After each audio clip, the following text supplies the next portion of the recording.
Hey, what's going on everybody? It's ETAPRIME back here again. Today we're going to be checking out some Linux gaming on the smallest Ryzen powered SBC that we've ever been able to get our hands on over here on the channel. This is the PCSF51 by a company known as DFI. It's powered by an AMD Ryzen Embedded R2000 CPU, rather APU, 4 cores, 8 threads, up to 3.7 GHz, and we've got an 8 CU iGPU built in here with this APU. And as you can see, this thing is absolutely tiny. Recently, I made a video with this little board showing off the Windows performance, and overall it's not bad, especially for emulation. If you're interested in checking that video out, I'll leave a link in the description.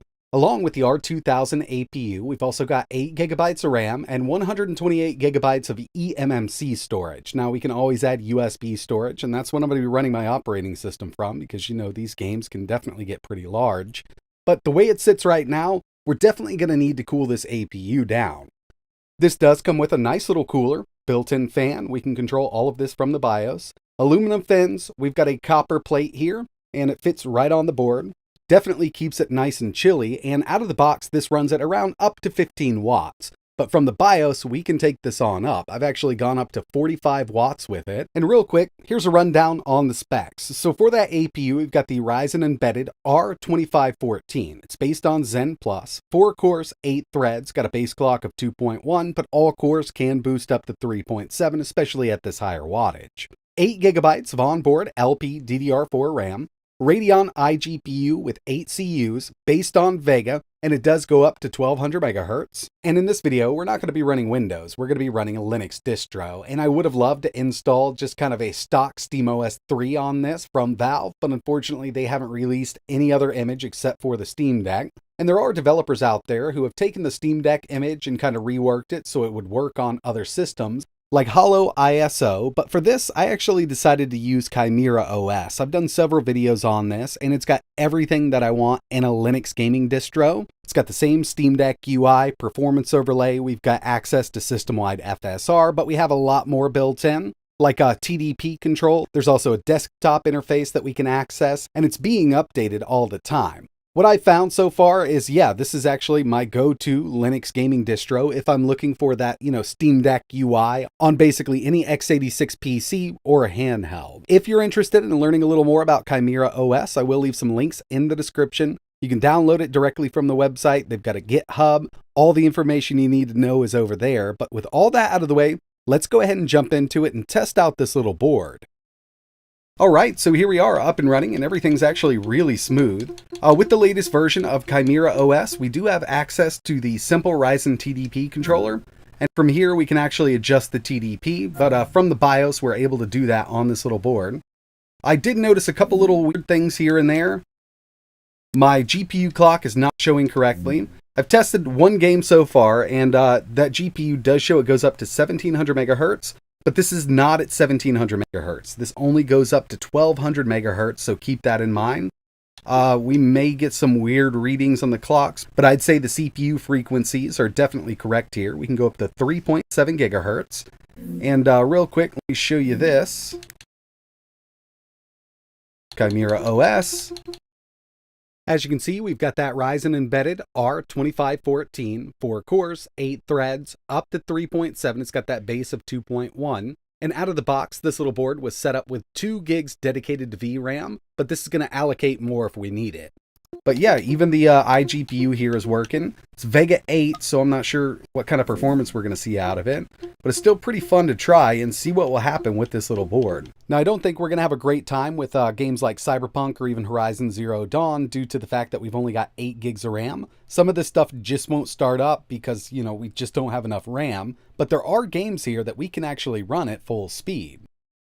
With this, we also have access to the performance overlay. We can set up a frame rate limit, system-wide FSR, half-rate shading. Basically, everything that works with the Steam Deck will work here except for the manual GPU clock control and TDP control from the performance overlay. That's because it's tailored towards the Steam Deck and it'll only go up to 15 watts. And in order to get really good performance out of this board, I did need to take it up to 45 watts from the BIOS. And the cooler we strapped on this does keep it nice and chilly, but that fan is always on. But now I think it's time to get into some gaming here. We're going to start out light with Cuphead, and it looks like my performance overlay just shut off. This is a bug that I've been running into with this little board. Every once in a while, it'll turn off and I got to disable it, then re-enable it. Let's get into some gameplay first. So obviously, Cuphead isn't a super hard game to run, and I expected we'd get really good performance out of this.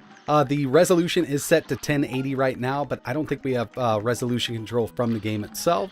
Just a nice little indie game, and yeah, a lot of that stuff is going to run at full speed on this, no problem at all. So I think we should take it up to a 3D game. Now, again, this is going to be an easier one to run, and we'll move our way up.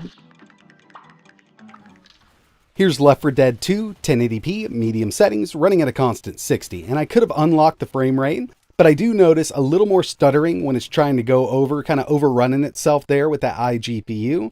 So locking them down at 60, if the games will run there, is the way I like to run them on this little board. So the way it looks right now, you know, these older games are going to be able to run at full speed. Here's Dirt 3. Another one of my favorite older games. Medium settings, 900p. It looks like 900p is going to be kind of a sweet spot here. And of course, there's a lot of newer AAA games that I'd like to test on this, but unfortunately, we're kind of limited by the RAM. This is non-user upgradable, and we've only got 8 gigs. I've run into an issue with, let's say, Street Fighter 6, where it just won't start up. It'll go black screen. Get a major warning before I start up Horizon Zero Dawn, stating that we just don't have enough VRAM to run this, and as soon as I start it, I can get to the main menu, but then it kind of crashes on me, goes right back to the Steam Deck UI. Really nothing I can do here because I can't add more RAM to this board, but I do have a few more games that I wanted to test.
Overall, I'm actually pretty impressed with the performance that this little board can put out, especially at those higher TDPs, but we are a bit limited when it comes to gaming, given that we've only got 8 gigs of RAM here. And a lot of that onboard RAM is going to be used as VRAM, so we're very limited here. It would be nice if they made a board like this with 16 gigs of RAM, but you know, the way it sits, given its form factor and everything like that, I do think it's a really great performing single board computer.